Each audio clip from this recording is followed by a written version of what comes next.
Hydrogen reacts with elements in group 7 of a periodic table. Hydrogen and fluorine explode when they are mixed together. Here's a little diagram showing this. The word equation is hydrogen plus fluorine goes to form hydrogen fluoride.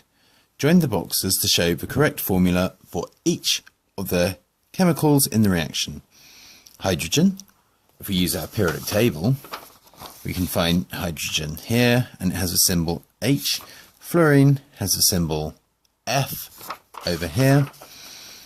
I also found F very easily because it said hydrogen reacts with elements in group 7 of the periodic table, and up here we have a 7 showing these are the group 7 elements. So hydrogen must be H2. It's H2 because hydrogen never goes around on its own really, unless it's dissolved in water.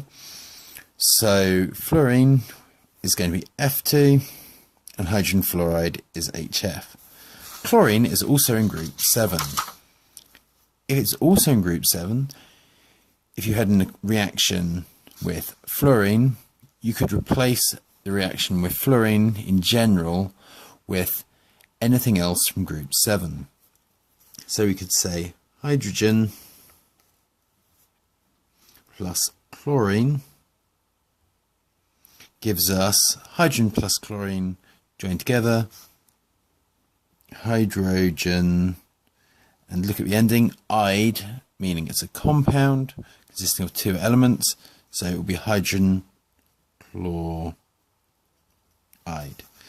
Iodine is another group 7 element. It also reacts with hydrogen. Predict the formula of a compound which is made when hydrogen reacts with iodine. So this is going to be some hydrogen, iodine. If we use our periodic table, we can find iodine again in group 7 and it has the symbol I. So something which is similar in terms of hydrogen plus iodine, it would form hydrogen iodide. And again, what I've said is if hydrogen fluoride is HF, we could effectively replace this with any other halogen and it would have the same sort of formula because they've got similar properties and form similar types of compounds. So HCl, HI. So HI.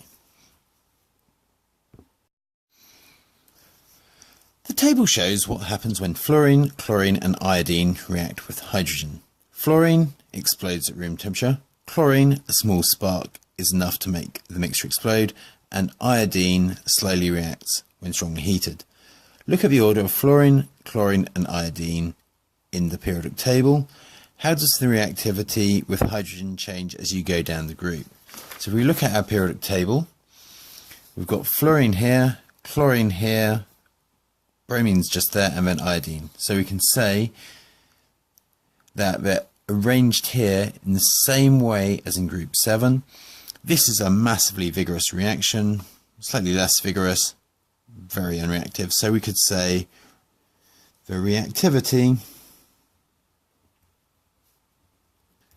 decreases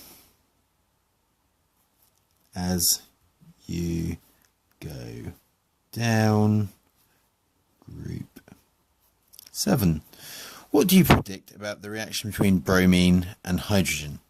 If we looked at our periodic table, we can see bromine is between chlorine and iodine, so it should be here. So this means the reaction's got to be not quite a small spark being required. Sorry, so something which requires maybe, hang on, firstly let's just read them. Hydrogen reacts with bromine when it's heated. That sounds plausible. If we just look here, iodine reacted slowly, and as bromine is more reactive, we expect it shouldn't have to be heated strongly, just heated, so that sounds likely. Bromine is too unreactive to react with hydrogen. Even iodine reacts with hydrogen, so this one is clearly incorrect.